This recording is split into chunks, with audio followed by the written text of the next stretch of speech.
lâche pas.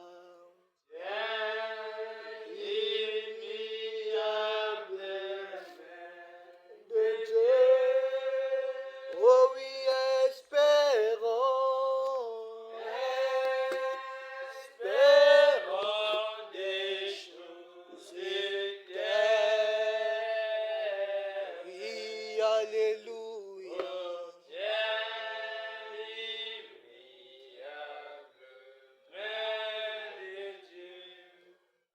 Éternel, notre Dieu, notre roi, c'est vrai, le temps est plein de transitions.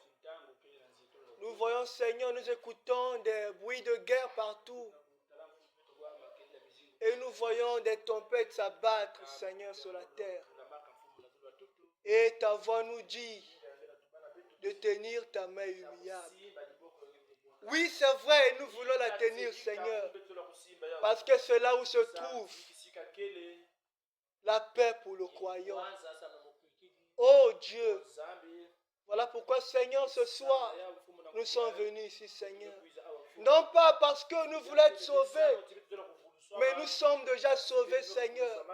Et nous voulons juste remplir des formalités pour des véritables sauveurs, des véritables hommes qui ont déjà été sauvés.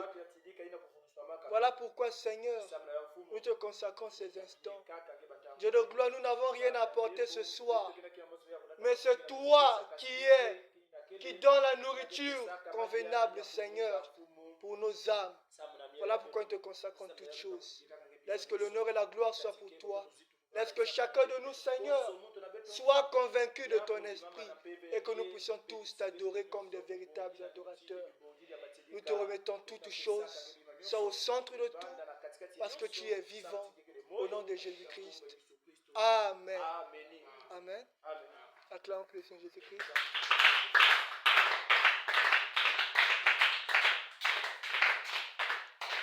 Que le Seigneur bénisse. Nous sommes encore dans la joie d'être ici ce soir. Amen. Très rapidement, je vous invite tous à vous lever. Nous allons prendre le livre de Hébreux 12, à partir du premier verset jusqu'au deuxième verset.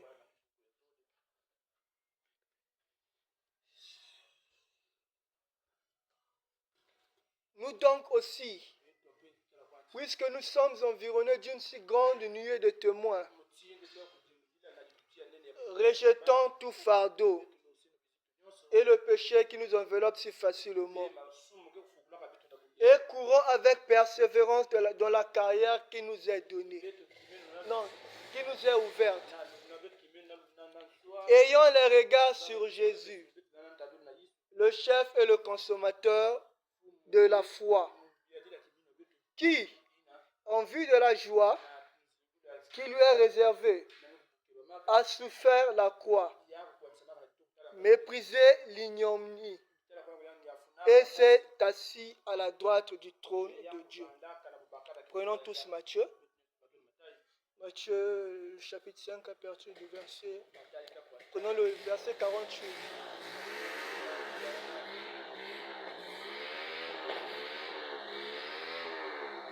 Soyez donc parfaits comme votre Père Céleste est parfait. Amen. Veuillez vous asseoir.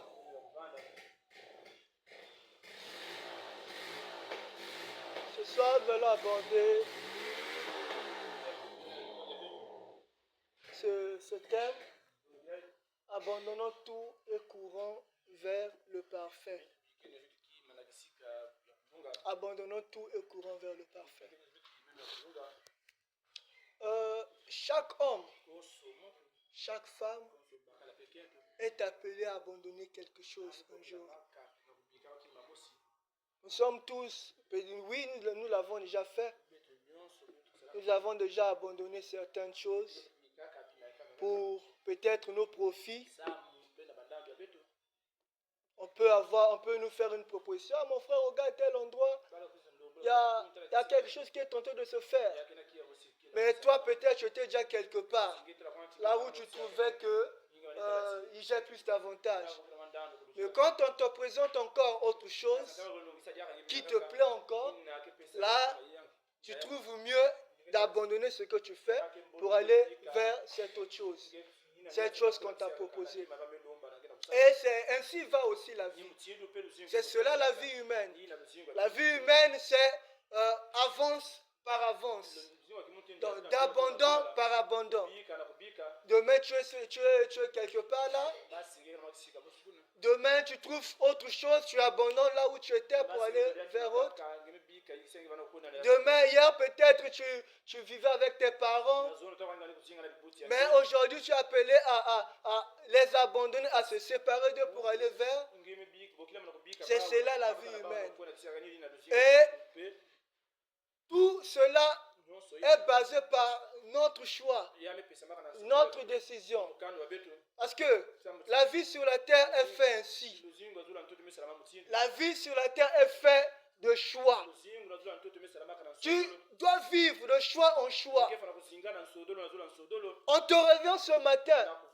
Pour aller quelque part, tu dois prendre un choix, tu dois prendre une décision, d'en faire un choix pour aller vers ce que tu veux faire là. Tu veux aller quelque part, tu dois prendre une décision. Bon, je dois me lever pour aller vers cet endroit. C'est ainsi la vie. Et aussi, cela, notre destination éternelle aussi dépend de ce choix. Donc, si tous les jours nous vivons juste en regardant aujourd'hui, sans regarder demain, alors demain n'aura pas de sens pour nous. Parce que toi, pour préparer le futur, tu dois être conscient pendant que tu es au présent. Alors pendant que tu es au temps présent, tu dois prendre des décisions. Tu dois faire des choix qui vont te préparer pour le futur. Alors, ce soir, abandonnons tout. Nous n'allons pas parler d'abandonner pour nos vies personnelles. Non. Cet abandon-là, ça concerne les croyants, les chrétiens. Donc, si dans la vie de tous les jours, il nous faut abandonner quelque chose pour autre chose, il est de même aussi pour le chrétien, pour le croyant. Là, nous avons l'exemple du jeune homme riche. Devant Jésus, il est venu, bon maître, que dois-je faire pour hériter le royaume des cieux? Dieu lui a donné une condition. Tu ne voleras point, tu ne feras point ceci, tu ne feras point ceci. Alors il a dit, mais ça je le fais déjà. Alors Dieu lui a donné une condition. Si tu veux me suivre, vends tout ce que tu as et viens sur moi. Il essaie d'examiner. Je vends tout ce que j'ai. J'ai des entreprises. J'ai beaucoup de choses. J'ai des grandes maisons. Des maisons en étage. Et tu me demandes de vendre cela pour te suivre. Toi qui n'as rien. Il a vu ses intérêts. Et en voyant ses intérêts, il a vu que non, ça ne peut pas tenir. Je ne peux pas te suivre. Et sa destination éternelle dépendait de ce choix qu'il devrait prendre devant Jésus. Si devant Jésus, il avait accepté cette condition, sa destination éternelle devait être joyeux. Mais puisqu'il avait vu à ses propres intérêts, il a vu, oh non, je ne vais pas abandonner ce que j'ai pour suivre quelque chose qui n'a même pas de sens. Quelqu'un qui n'a même pas de sens. Non. Sa vie était basée sur le matériel. Il en est de même pour le croyant. Le croyant doit vivre tous les jours en faisant un choix, en abandonnant quelque chose. Tous les jours, le croyant doit vivre en sacrifiant sa décision, en sacrifiant ce qu'il est. Le croyant doit tout abandonner pour suivre le parfait. Humainement, quand nous abandonnons quelque chose, c'est pour chercher ce qui est plus que ce que tu abandonnes. Alors, le croyant aussi, en marchant, quand il abandonne ce qu'il a pour aller vers Dieu, cela revient à dire que Dieu, là où il va, cette destination est parfaite. Cette destination est parfaite. Aujourd'hui sur la terre, oui, c'est vrai, nous avons des choses qui sont merveilleuses, mais ces choses ne sont pas parfaites. Ici sur la terre, rien n'est parfait. Nous avons les bienfaits de la science, les bienfaits de l'éducation. Mais où est-ce que cela nous emmène aujourd'hui? Aujourd'hui, la science nous a produit des téléphones. Mais quand nous étudions bien ce matériel, nous voyons que ces téléphones contribuent à la mort de l'homme. Parce qu'à travers les ondes, l'homme se détruit en utilisant ces téléphones. Aujourd'hui, nous les humains, nous nous baladons avec des téléphones dans des poches, sans être conscients que ces téléphones nous tuent au jour le jour. Parce que la science n'est pas parfaite. Elle a des côtés obscurs. Et nous voyons même les aliments que nous consommons. C'est bien. La science nous a donné des moyens, des produits chimiques pour essayer d'avoir des viandes qui sont tellement bonnes. Mais quand nous voyons au-delà de cela, nous trouvons que c'est ce que nous consommons qui nous donne des maladies, qui nous donne des cancers de peau, qui nous donne des cancers au-dedans de nous. Ça nous tue à petit feu. Dernièrement, j'étais en train de lire les informations dans mon téléphone. On m'a envoyé quelque chose me montrant ce que les cubes magie, les cubes jumbo sont en train de faire. Aujourd'hui, tous, nous consommons les cubes. Nous disons que c'est bon, ça donne le goût à notre nourriture. Mais nous oublions que ces cubes-là nous détruisent à petit feu. À petit feu, nous nous tuons nous-mêmes. Même l'éducation n'est pas parfaite. Parce qu'à travers l'éducation, l'homme a oublié la valeur de Dieu. À travers l'éducation, l'homme ayant beaucoup de diplômes, cela lui a introduit dans l'orgueil. Quand il se balade, il se considère comme étant plus grand que tout le monde. Je suis docteur en ceci, docteur en ceci, avec des langues tellement fabuleuses. Cela produit l'orgueil dans l'homme. Parce que cela n'est pas parfait. Tout ce qui est sur la terre n'est pas parfait. Et aussi, elle dépend des hommes. Aujourd'hui, nous avons des véhicules. Mais un véhicule, c'est vrai, nous voyons que aujourd'hui, on a la capacité de quitter par la ville Pointe-Noire seulement dans quelques heures. Alors qu'auparavant, on pouvait faire des mois, des semaines.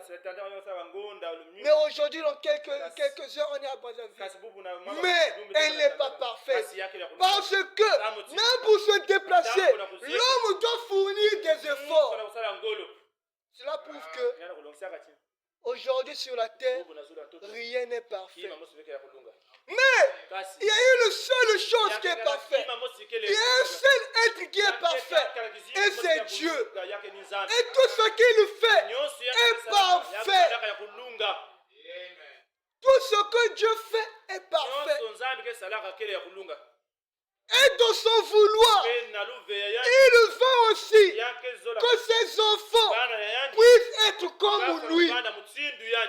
Voilà pourquoi dans Matthieu il est dit, Jésus-Christ qui parlait disant, soyez donc parfaits comme votre Père Céleste est parfait. Le désir de Dieu, son désir de tous les jours est de voir le Fils qu'il a créé à son image puisse être parfait comme lui. Dieu avait mis Adam sur la terre pour être un être parfait. Pour être un être parfait. Mais le défaut, c'est que l'homme a oublié le but pour lequel il est sur la terre. Il a oublié son vrai but. Le but pour lequel Dieu lui a placé sur la terre. Dieu lui a placé sur la terre pour être parfait. Mais l'homme n'est pas conscient de cela. Il est tout le temps attaché à ce qui est charnel. Il est tout le temps attaché à ce qui est imparfait. Dieu a placé tout ce qui est parfait pour l'homme. La nature. Voyez la différence entre la création des hommes et la création de Dieu. La création de l'homme est imparfaite. Mais la création de Dieu est parfaite. Il est parfait en tout ce qu'il est.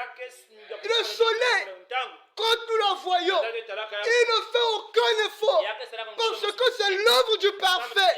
La lune ne fournit aucun effort parce que c'est l'œuvre du parfait. Les fruits que nous consommons. Qu'est-ce qui fait que les arbres, chaque saison, puissent produire les fruits en leur saison? Parce que c'est l'œuvre du parfait. Et Dieu aussi a créé l'homme pour être parfait. Mais l'homme à son tour n'arrive pas à comprendre la vision céleste. La vision céleste, c'est que tu sois parfait.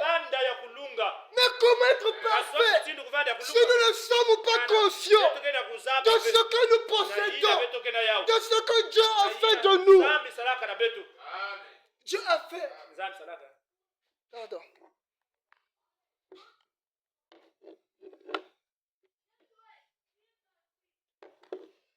Dieu a fait Adam sur la terre pour être parfait. Mais Adam, qu'est-ce qu'il a fait? Tellement attaché au charnel. Et pourtant il était Dieu. Il était bien placé pour être Dieu sur la terre. Mais puisqu'il avait les désirs de l'imperfection en lui, il a suivi ce qui était charnel. Et voici, il est tombé. Lui qui était appelé à être un Dieu, il est tombé. Lui qui était appelé à vivre en société avec les animaux, voilà, il a perdu sa place. Et regardez, quand Adam a perdu son état parfait, il s'est plongé dans un état obscur, à tel point il pouvait maintenant créer des substituts à ses côtés. Prendre les feuilles de figuier pour un peu de se couvrir. C'est cela, la nature de l'homme. L'homme est tout le temps attaché à ce qui est charnel. L'homme est tout le temps attaché aux choses qui n'ont pas Dieu. Alors que l'appel de Dieu, c'est de nous voir dans la gloire avec lui. L'appel de Dieu, c'est de te voir monter au-delà de la pyramide. Mais étant conscient de cela, qu'est-ce que tu fais en retour? Dieu nous a appelés à ne compter qu'à lui, à ne compter que sur lui qui est parfait. Mais en qui plaçons-nous notre confiance? En des hommes. Tu sais que si il me manque telle chose, je vais appeler papa inter, je honorerai. Si il me manque telle chose, je vais appeler tonton inter, j'honorerai. Si j'ai besoin du boulot, je ferai appel à mon DG seulement à cette connaissance. Et j'aurai ce boulot. Voilà la nature de l'homme. L'homme, on avait sa confiance en Dieu. Dieu est devenu un sujet qui n'a plus de valeur aujourd'hui. Même au milieu des croyants, on retrouve des croyants qui n'ont plus confiance en Dieu. Des croyants qui ont maintenant peur de leur état. Des croyants qui ont peur de leur vie. Alors que Dieu a demandé l'homme de tout placer en lui, qui est parfait. On dit souvent que la peur, pas on dit souvent, mais ce que nous savons, suite à ce que le prophète nous dit, à travers cette compréhension, nous comprenons que la peur, c'est même l'expression de l'incrédulité. Quand nous avons peur, cela montre que nous sommes incrédules. Nous ne croyons pas. Parce que si réellement nous croyons, on ne devrait pas avoir peur de ce qui est les choses de ce monde. On ne devrait pas avoir peur du lendemain. On ne devrait pas s'attacher à ce qui est charnel. Aujourd'hui, les croyants sont attachés au charnel. Dieu veut nous voir au-dessus du naturel. Dieu veut nous voir au-dessus de ce que nous sommes. Être comme lui. Mais qu'est-ce que nous faisons? Qu'est-ce que nous faisons? Aujourd'hui, les gens les plus malheureux sont les chrétiens. Pourquoi? Parce qu'ils ont enlevé la confiance en Dieu. Ils ont enlevé la confiance en Dieu. Lui qui est parfait.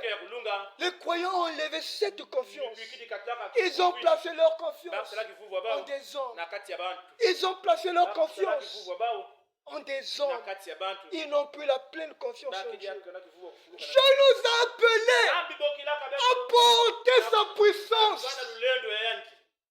Dieu nous a appelés à porter sa puissance. Mais comment sommes-nous en train de porter sa puissance? Comment sommes-nous en train de manifester la gloire de Dieu? Si nous sommes, parce que nous sommes tellement attachés à ce que nous sommes. Aujourd'hui, l'Église en général a perdu sa position. Elle est en train de vivre en dessous de ses privilèges parce qu'elle a abandonné le parfait. Regardez la vie d'Adam après la chute. Adam était devenu malheureux. Pour manger, c'était dur. Il fallait qu'il puisse se battre. Pour enfanter un enfant, c'était dur. Il fallait qu'elle puisse pleurer. Non, cela n'est pas la position. Cela n'a jamais été la volonté de Dieu. Après la croix, Dieu était venu pour restaurer toutes choses. Restaurer toutes choses. Si nous sommes tels que nous sommes, c'est parce que nous-mêmes, nous avons enlevé la confiance en Dieu. C'est parce que nous ne sommes pas conscients du Père qui nous a appelés. Il nous a appelés à vivre dans la perfection. Et de surcroît, l'âge dans lequel nous vivons est un âge parfait. Nous vivons à l'âge de la perfection. L'âge où le Seigneur doit venir pour des gens, des chrétiens, des hommes, des croyants parfaits. C'est notre âge, l'âge de la perfection. Regardez, Satan, le mal aujourd'hui est dans sa perfection. Le mal est dans son corps. Nous voyons le mal dans sa perfection. Les bébés noirs, le mal dans sa perfection. Le péché dans sa perfection. Aujourd'hui, partout là où le croyant va, il y a toujours le péché. Il y a toujours le péché. Partout là où le croyant va, il y a toujours le péché. Toujours le péché. Parce que c'est le mal dans sa perfection. Le puits de l'abîme est ouvert. Le puits de l'abîme est ouvert. C'est écrit dans l'Apocalypse. Toute l'enfer s'est vidé pour aujourd'hui. Pour détruire le croyant. Mais si le mal est dans sa perfection, cela prouve aussi que Dieu aussi se manifeste dans sa perfection. Mais elle se manifeste en qui? En qui?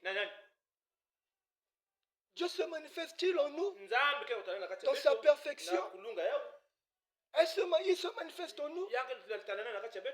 Si c'est le cas, pourquoi nous ne voyons pas Dieu en action?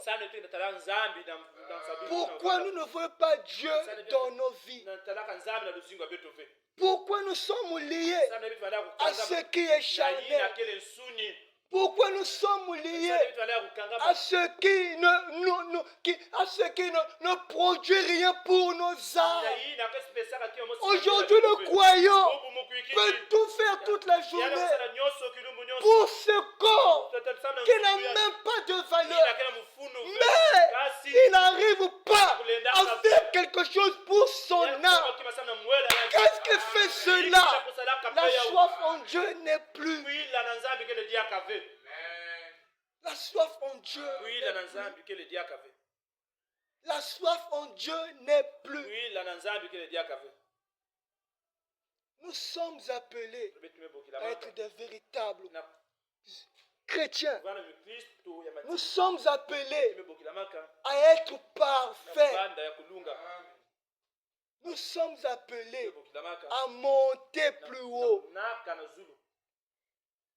Aussi longtemps que nous mettions notre confiance en ce qui est du monde, nous n'allons pas avancer. Nous sommes appelés d'avancer, d'aller de gloire en gloire avec ce parfait qui est Dieu lui-même. Nous sommes appelés à vivre une vie parfaite en Christ. À vivre une vie parfaite en Christ. La joie dans sa perfection. Les croyants sont malheureux alors que Dieu a préservé une joie totalitaire. La joie dans sa perfection. David était tout le temps joyeux. C'est pas parce qu'il avait des biens, non. C'est parce que la joie du salut débordait dans son cœur. Et David, autant, il n'avait même pas le sang de Jésus. Job n'avait même pas le sang de Jésus. Dans ses épreuves, il a fait confiance au parfait. Qui encore? Élie n'était sous le sang des bouquets de taureaux. Mais il a accompli des choses qui honoraient le parfait. Tous ces anciens ont accompli des choses parce qu'ils ont fait confiance au parfait. Ils se sont attachés au parfait. Non pas en ce que le voyait, mais en ce que le croyait. Ils se sont attachés à cela. Voilà pourquoi Paul nous dit que ils ont fait de cet évangile l'objet de leur recherche. Tous les jours concentrés pour l'évangile. Tous les jours concentrés pour la parole. Tous les temps en train de méditer. En train de crier des lettres. Oh Timothée mon fils. Tous les temps en train de crier. Ce qui honorait le parfait. Mais nous qui sommes des gens qui sont sous le sang de Jésus-Christ lui-même. Regarde comment nous sommes aujourd'hui. Regarde comment l'Église mène sa vie. Regarde comment nous marchons. Regardons comment nous vivons sur la terre. Alors que nous sommes appelés à vivre dans le parfait. Quand tu écoutes cette voix, cela t'appelle à abandonner ce que tu as. Abandonner ce que tu as. Voilà. Abandonner ce que tu es. Donc tu dois d'abord abandonner ce que tu considères le plus dans ta vie. Ce qui prend la place de Dieu dans ta vie. Ce qui prend la place de Dieu dans ta vie. Ce qui prend la place de Dieu dans ta vie. Si c'est un homme, je ne te dis pas d'abandonner cet homme. Mais doter ta confiance en lui, de la placer entièrement en Dieu. Nous avons des témoignages. Nous avons des témoignages. La confiance en Dieu produit le miracle. La confiance en Dieu produit le miracle. C'est parce que nous ne croyons pas. Parce que nous disons que on ne voit même pas Dieu. Oh, mon frère, je le vois. Je peux mettre sa confiance en lui. Je peux lui appeler. Il y aura ceci, il y aura cela. Or, ce n'est pas la manière de Dieu d'agir. Ce n'est pas la manière de Dieu d'agir. Nous allons lire Hébreux 5.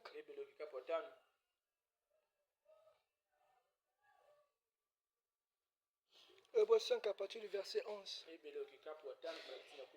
Nous avons beaucoup à dire là-dessus. Et des choses difficiles à expliquer. Parce que vous êtes devenus lents à comprendre.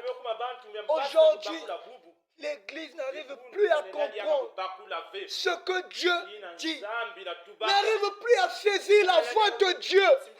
Parce qu'elle écoute plusieurs voix. Elle écoute plusieurs voix.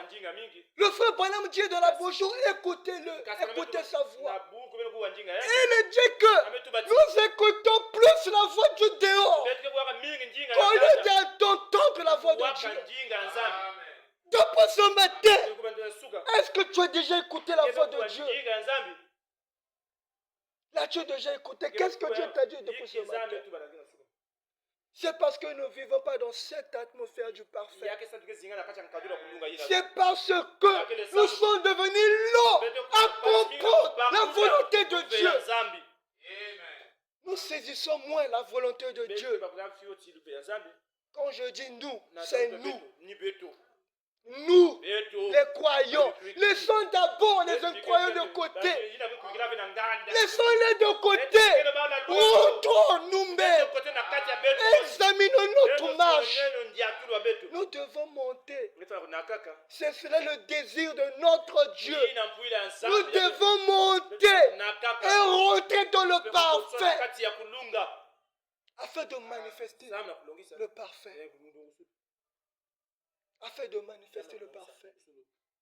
Laissons un peu les autres de côté. Laissons Pierre, Moïse, que ce soit. Non, ils ont fait leur jour. Aujourd'hui, ce jour dépend de toi. C'est l'enlèvement tard. C'est parce que tu n'es pas à ta place. C'est parce que tu n'as pas encore mis toute ta foi en Dieu.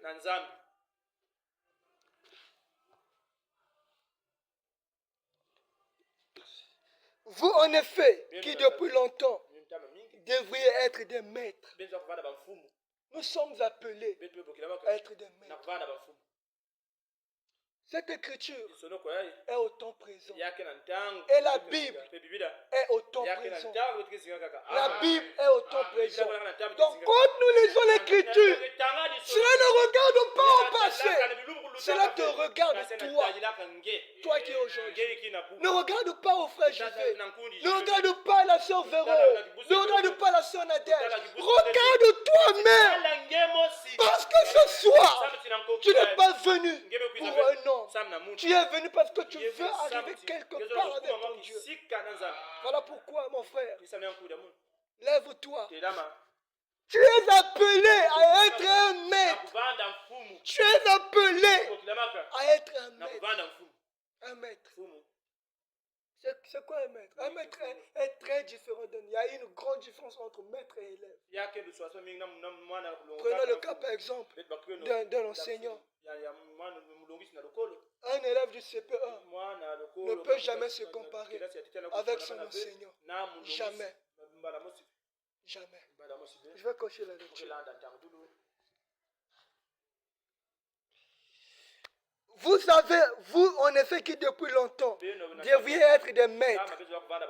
Ça c'est l'imparfait, devriez être des maîtres. Vous avez encore besoin qu'on vous enseigne les premiers rudiments des oracles de Dieu. Vous êtes là tous les temps attachés à des petites choses.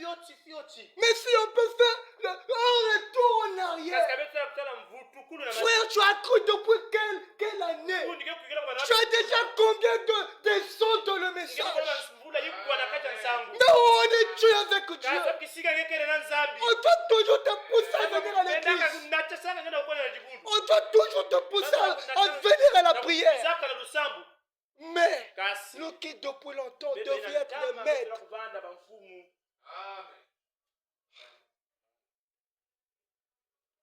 Notre vie aujourd'hui, laissez-moi vous le dire, n'honore pas notre Dieu.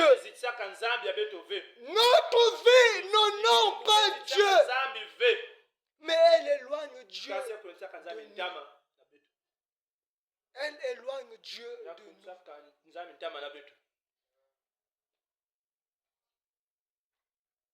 Si on peut s'élever, frère, sœur, donne-moi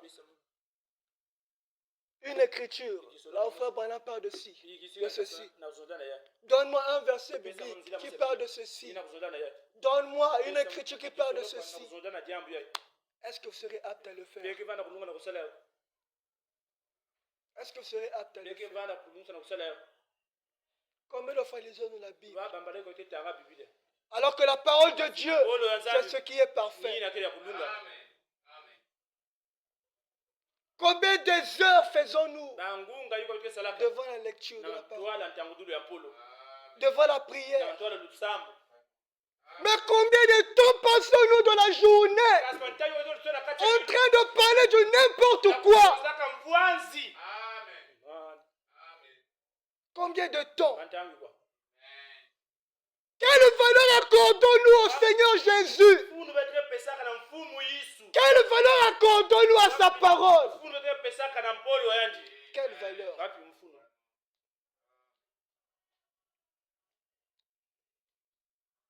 Aujourd'hui, on a combien de sœurs? Au moins 7 sœurs. Quelques frères. Mais le dimanche, où sont les gens? Parce que Dieu n'a pas de valeur dans nos cœurs. Dieu n'a même pas de valeur dans nos cœurs. Nous pensons trop à nous-mêmes. Nous pensons trop à nous-mêmes. S'il y a un temps où on retrouve vraiment des croyants difficiles, c'est aujourd'hui. Si Dieu était un homme, peut-être que Dieu allait faire une crise de tension. Parce que les gens, des croyants qu'il a aujourd'hui, c'est malheureux. Regarde, toi et ton maman, toi et ton grand frère, une semaine, ton fils, ta fille te dérange, pagaille sur pagaille, tu parles et ne coûte pas. Et surtout les pères qui sont colériques, il est capable de prendre son fils et aller le jeter en prison. Mais qu'en est-il de Dieu? Tous les jours, la voix de Dieu nous parle. Tous les jours, elle nous appelle. Tous les jours, elle nous dit ceci. Mais nous sommes là à comprendre. Nous sommes là à saisir la vision céleste. Ce soir, il nous appelle à tout abandonner. Ce soir, il nous appelle à tout abandonner pour le suivre, pour mettre notre foi en lui. Toi qui devais être une maîtresse, un maître, mais tu es toujours là dans les petites choses. On doit te rappeler ceci, on doit te rappeler cela. Quel genre de croyance sommes-nous? Quand je parle aussi à moi-même. Parce que le christianisme, dans le christianisme, il n'y a pas un homme qui est supérieur. Chacun de nous a une marche avec Dieu. Et pendant que je parle, moi-même aussi, j'écoute ce que j'écoute, ce qui sort.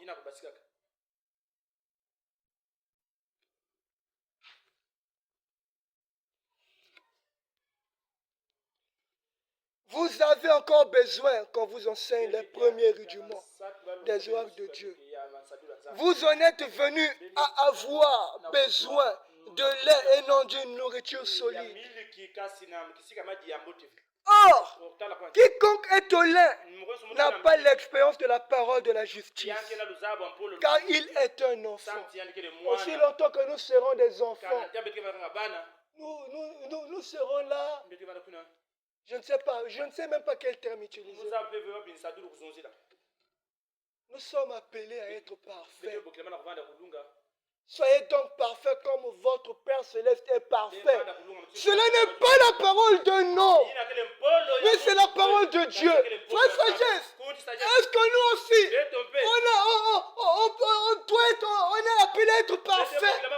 Parce que l'homme n'est jamais parfait. Oui, c'est vrai, l'homme n'est pas parfait. Mais ça, c'est pas ma parole, c'est la parole de Dieu. Soyez parfaits. À quel moment? Quand on est de nouveau. Quand on est de nouveau. Depuis que tu as cru, as-tu déjà vécu l'expérience du Saint-Esprit? S'il n'y a pas le Saint-Esprit, tout ce que nous faisons n'est que de la formalité. Tu viens ajouter, je ne sais pas quel terme utiliser. Tu viens juste ajouter le nom de cette église. Juste le nom. Parce que ce qui fait que nous soyons appelés chrétiens ou croyants, c'est le Saint-Esprit en nous. Depuis que tu as cru, quelle expérience as-tu vécu avec le Seigneur Jésus-Christ? As-tu le Saint-Esprit? As-tu le Saint-Esprit? Es-tu né de nouveau? Regarde ta vie hier. Est-elle toujours le même? Si c'est la même vie, cherche le Saint-Esprit. Abandonne-toi. Abandonne tout ce que tu es. Tout ce que tu es. Bon, mais que dois-je faire pour être le royaume de Dieu? Ne bois pas, ne fume pas. Honore ton Père. Tout cela, c'est bien. Tout cela est bien. La vie de sanctification. Je n'ai pas de copain, je n'ai pas de copine, je n'ai pas ceci, je ne bois pas. Laissez ça. C'est rien. Il y a des catholiques qui le font. Je connais beaucoup de frères, des amis qui sont dans cet état. J'en connais beaucoup. Mais nous sommes des chrétiens qui écoutent le message. Nous devons aller au-delà de cela. La justification, la sanctification. Pas s'arrêter là, mais rentrer dans le Saint-Esprit. Dans le Saint-Esprit. Le Saint-Esprit, la nouvelle naissance, est faite non pas seulement pour les jeunes. Je le répète, elle n'est pas seulement faite pour les jeunes, non, mais elle est faite même pour les mamans. Maman, toi maman, as-tu le Saint-Esprit en toi? As-tu le Saint-Esprit? Es-tu né de nouveau? Prophétiser, c'est bien. Avoir un don, c'est bien. Ce que je fais, prêcher, c'est bien, mais c'est pas ça. C'est pas ça. C'est pas ça. Chanter, c'est pas ça. C'est pas ça. Le message nous emmène au-delà des dons, au-delà de la sanctification.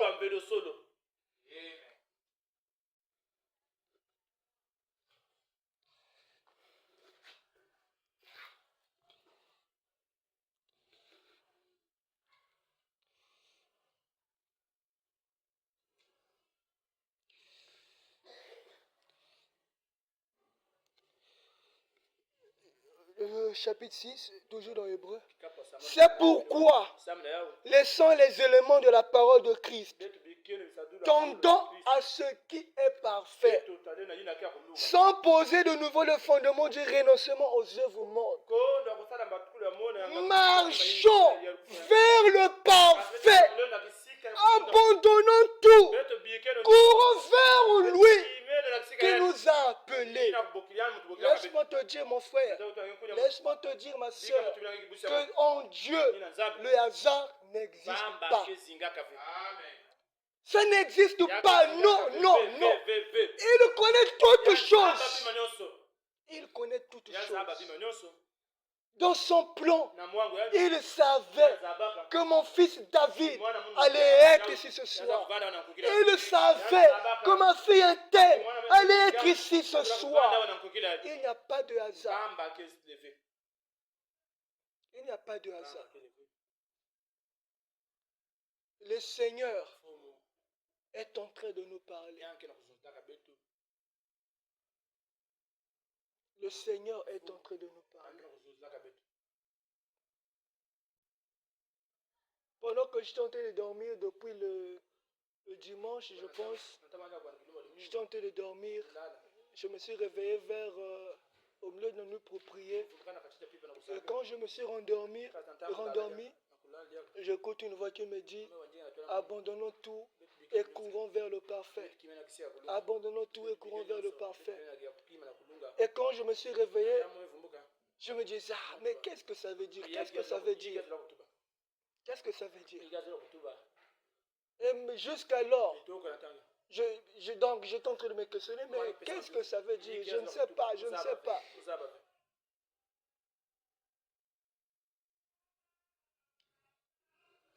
Courons vers ce qui est parfait.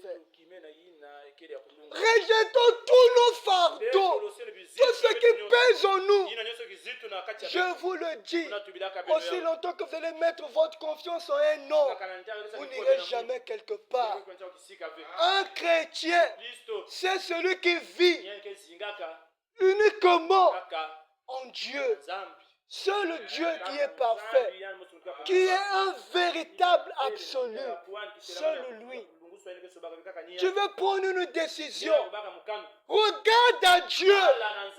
Tu veux faire quelque chose, regarde à Dieu.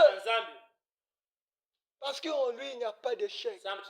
Si nous avons trop d'échecs, c'est parce que nous regardons trop à ce que nous sommes. Nous regardons trop à ce que nous sommes. Trop à ce que nous sommes. Je suis ceci, je suis cela. Mais laissez-moi vous dire que aussi longtemps que vous regarderez à vous, vous n'allez jamais avancer. Jamais avancer. Aussi longtemps que nous regarderons à ce corps, à cette chair, nous n'allons jamais avancer. Rappelez-vous, le Seigneur a été crucifié, non pas pour sauver nos chairs, mais pour sauver nos âmes. Pour sauver nos âmes. Ce corps aura toujours des désirs qui seront contraires à la parole, qui seront contraires à nos âmes. D'où la raison est de placer tout en Dieu, lui qui est parfait. Voyons Abraham, Dieu lui a dit, sors de ta patrie, sors de ton pays, et je te bénirai. Abraham devait tout abandonner pour suivre une personne qui ne voyait même pas. Tu auras un enfant, tu auras une grande nation, tu seras le père d'une grande nation, tu seras ceci. Donc au futur, des promesses, des promesses. Mais qu'est-ce qui a fait qu'Abraham puisse tout abandonner? Moi je crois que vous avez des semences en vous. Vous êtes des fils et des filles de Dieu. Mais soyez conscients à la voix de votre Père. Soyez conscients à la voix de votre Père. Ne vous laissez pas être malmené de gauche à droite. Non. Ne soyez pas des maisons bâties sur du sable mouvant. Non. Non. Soyez conscients de ce que vous êtes. Aussi longtemps que tu vas te considérer petit, tu seras aussi petit. Aussi longtemps que tu vas te considérer ceci, tu seras ce que l'homme était. Comment est-ce qu'on dit? L'homme est tel que l'époque pensées de son cœur, c'est ça? Tu es ce que tu penses. Tu es ce que tu penses. Pas ce que l'autre pense de toi. Aujourd'hui, les gens peuvent dire que je suis un bon frère, que je suis une bonne soeur, que je suis ceci. Mais tel que moi-même dans ma conscience, je sais que je suis faux. Je serai toujours faux. Même si on me dit que je suis vrai. Oui. Voilà pourquoi même, moi je n'ai plus peur de ce que les gens disent. Mais je regarde celui qui m'a appelé. Toi, regarde celui qui t'a appelé. Il veut que tu sois parfait. On te traite de n'importe quel nom dans ton quartier. Ne regarde pas cela. Regarde Dieu qui t'a appelé. Regarde celui qui t'a appelé. Il te dit ce soir, tu es son fils, tu es sa fille. Cela ne dépend pas de nos efforts, mais cela dépend du sang versé de la croix. Je vais lire quelque chose pour finir.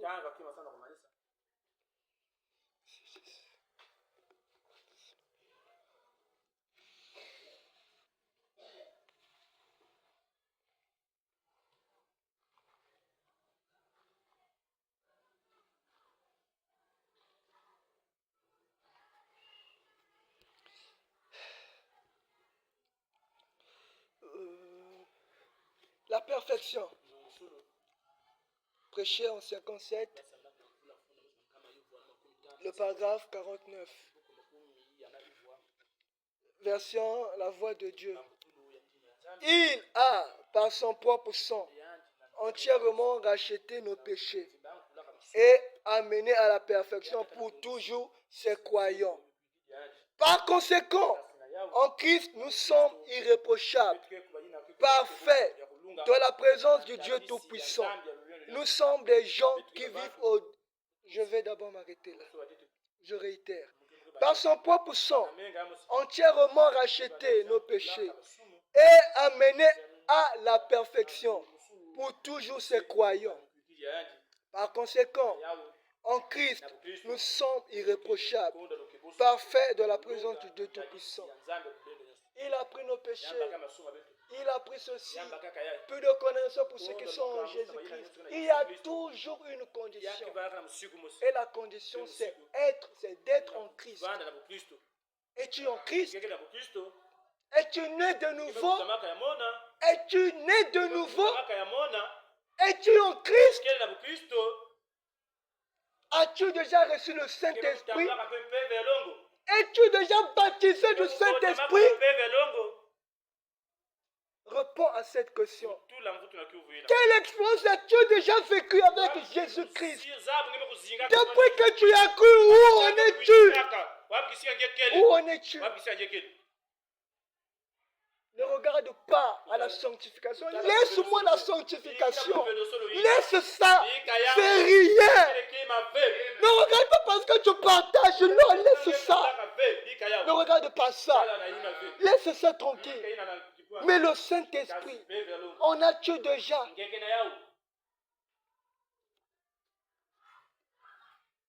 Je veux finir, s'il vous plaît. Nous sommes des gens qui vivent... nous sommes irréprochables, parfaits de la présence du Dieu Tout-Puissant. Nous sommes des gens qui vivent au-dessous de leurs privilèges. Nous sommes des gens qui vivent au-dessous de nos privilèges.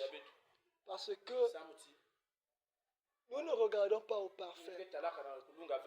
Nous ne regardons pas au parfait. Mais ce soir, bien-aimés, abandonnons tout. Laissons tout. Tous nos substituts. Tout ce qui est pour nous des gains. Abandonnons tout. courons vers le parfait. Le parfait, c'est Dieu lui-même. Et comment rentrer dans le parfait? C'est en naissant de nouveau. La nouvelle naissance. Comment naître de nouveau? C'est passer de la justification. C'est quoi la justification? C'est un temps où quand j'écoute la parole, tu es là en train de te repentir. Tu es en train de te repentir. Seigneur, j'ai fait du mal, j'ai fait ceci, j'ai fait ceci. C'est cela la justification. Et quand Dieu va t'agréer, il va te justifier, te déclarer non coupable. Et quand tu seras déclaré non coupable, cela va produire la sanctification. Quand cela va produire la sanctification, et pouf, le Seigneur t'honore, il te baptise du Saint-Esprit. Il te baptise du Saint-Esprit. La venue du Seigneur est proche. Mais Dieu viendra prendre une épouse qui sera sans tache ni ride. Autrement dit, Dieu viendra prendre une épouse parfaite. Une épouse qui a une foi parfaite. Une épouse qui a une foi parfaite. Une foi illimitée. Une foi qui ne regarde pas aux œuvres. Une foi qui n'a pas peur. Lèvons-nous, bien-aimés. Fils du Dieu vivant, lèvons-nous. Courons vers Dieu. Lui est le consommateur de notre foi. Il veut nous voir quelque part. Tu n'as pas été appelé pour vivre la vie que tu mènes. Tu n'as jamais été appelé pour vivre en dessous de tes privilèges. Tu n'as jamais été appelé pour pleurer. Non. Mais tu as été appelé pour vivre une vie parfaite en Christ. En Christ. Pas en dehors de Christ, mais en Christ. Je vais m'arrêter. Que le Seigneur bénisse.